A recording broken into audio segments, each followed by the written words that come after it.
You know, when I was talking with John Allen earlier, he said you're going to find out very quickly who was putting in the work in the offseason and who wasn't. One person that we know was putting in a whole lot of work was Chase Young, the #2 overall draft pick out of Ohio State. OHIO. He's joining Terry McLaurin and Dwayne Haskins Jr. as fellow Buckeyes on this team. And boy, they couldn't be more excited to have him on this defense. Already, you look at where this defensive line is, Santana, and it is the strength of the team. They are stout, they are loaded, and you add Chase Young to the mix. What does he bring? Well, you said it. You know, they're stout. You know, he's like that missing puzzle piece that our D-line needed, and I think he's only going to make those guys around him that much better. You know, last year you saw those guys have a chance here and there, have some opportunities and show glimpses of what they could be. But I think one of the things that kind of put a halt to what they was trying to do last year is just communication. It was always a problem up front and the back end. So now you change the defense around, you're bringing a young talent and Chase Young, and who knows, the sky's the limit for this defensive line. You look at what Nick and Joey Bosa did to the teams when they went on. Both won Defensive Rookie of the Year. And people are already putting such high expectations on Chase, saying, look, he's automatically a Hall of Famer, and he hasn't even been on the field yet with his teammates. Are those expectations too high for him? It's scary when you start hearing folks whisper those kind of whispers and say those kind of things. But at the end of the day, he's a player. He knows what to be expected of himself, and I think he's going to be ready for the challenge.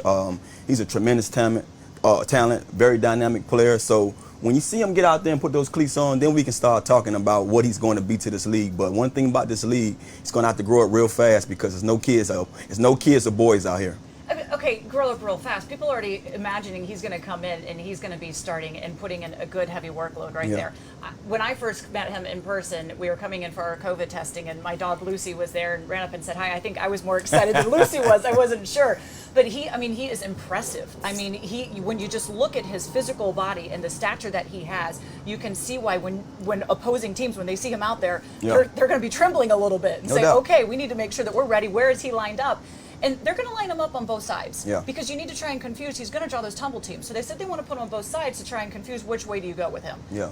One of the things you look at him, he passes the eye test. So when you have a guy like that, you can't just hide him on one end and say, you know what, make do. You want to be able to change this guy, move this guy around. And also it brings a different dynamic to your defensive front with the other guys. You don't want to get them out of position, or you want to put them in spots where if he is getting a double team, then now they can flourish. They can go out there and get after the quarterback. So we have a pretty good problem here with our D-line, and I'm just waiting to see it cause havoc. I love that you call it a problem. That's because now you're wondering how many players can have those reps on the field. Who do you think is most excited to see him out there?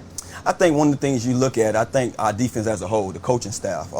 When you have players, we have so many guys. You have Settles, you have Payne, you have Allen, you have our old vet, Kerrigan. And Ioannidis and Sweat. It goes on and on and on. But when you have so many guys and you look at the success in this league at that area, most teams that were successful had a chance to really bring those players in and out to cause those guys to have that extra rest and be strong when they're out there and be fresh. So I think the problem that we have, that Del Rio is going to have, is that who he's going to hold down longer than others. I think he has a great problem with that, but at the same time, you want to make sure that when you got those guys out there, you put them in a position to excel. You put them in position to be at their strength, and I think that's the thing that we have when we have all those guys that we can really pick from.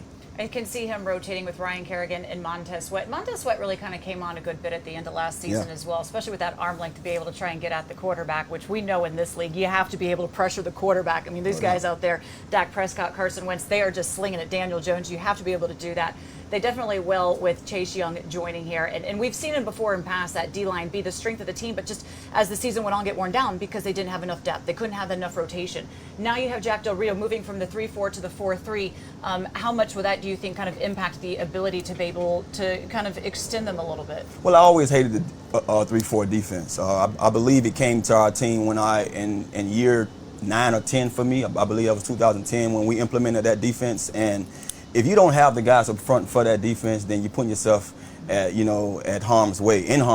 And one of the things I noticed that when you're in 3-4 defense, that front line is basically, collecting double teams. They're not having a chance to really get off the block and go out there and get after the quarterback. You might have one or two guys, and that's your edge guys getting after the quarterback. In a 4-3, the offense now have to play these guys straight up. So now you're going to get those one-on-one matchups, or you're going to get that one particular guy, Chase Young, that's going to see that double team that's going to allow Allen or Payne or Ioannidis or Sweat coming off his side side. Now these guys are going to be able to get favorable matchups where they can excel and be their best. So I'm happy to see the 4-3 back, and I'm looking forward to seeing what these guys can do with it. Ryan Kerrigan says he hasn't played in that since he was in college, and he was so excited. I mean, look, I don't think he really did drop back too much, but he prefers just to be able to get up and go forward, right? And when he was asked that question, a lot of times it was a little confusing of why would he, but look, with this system of the 4-3, you don't have to. Of course, though, are they in that all the time? Well, Jack Del Rio was talking about why he was making the move from the 3-4 to the 4-3. Here is his answer.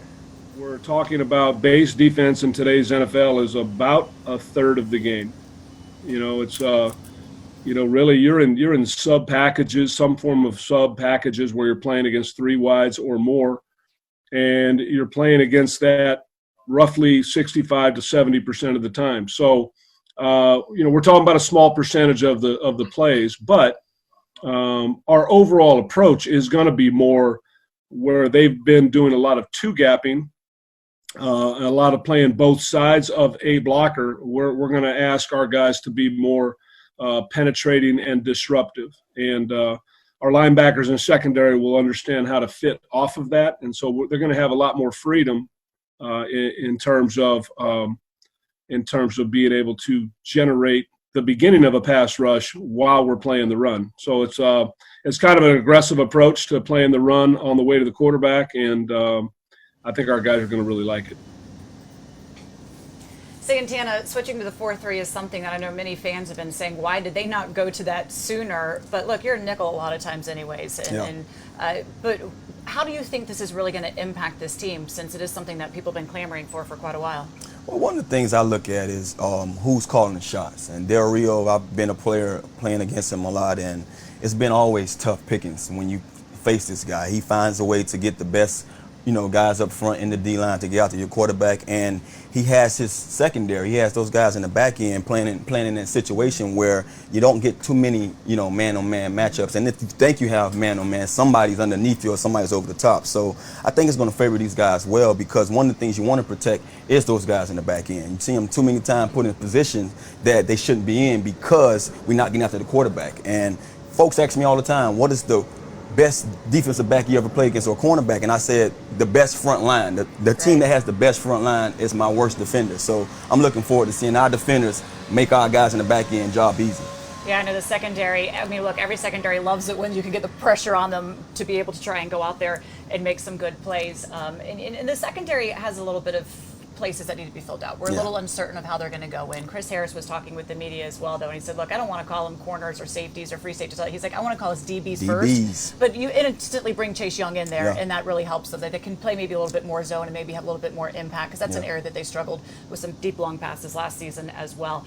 So it's going to be exciting to be able to see these players fit the personnel a little bit better, go out there. And look, this team is going to be built on defense. The wins will probably come on defense first until we kind of see how that offense is going to maturate and get together.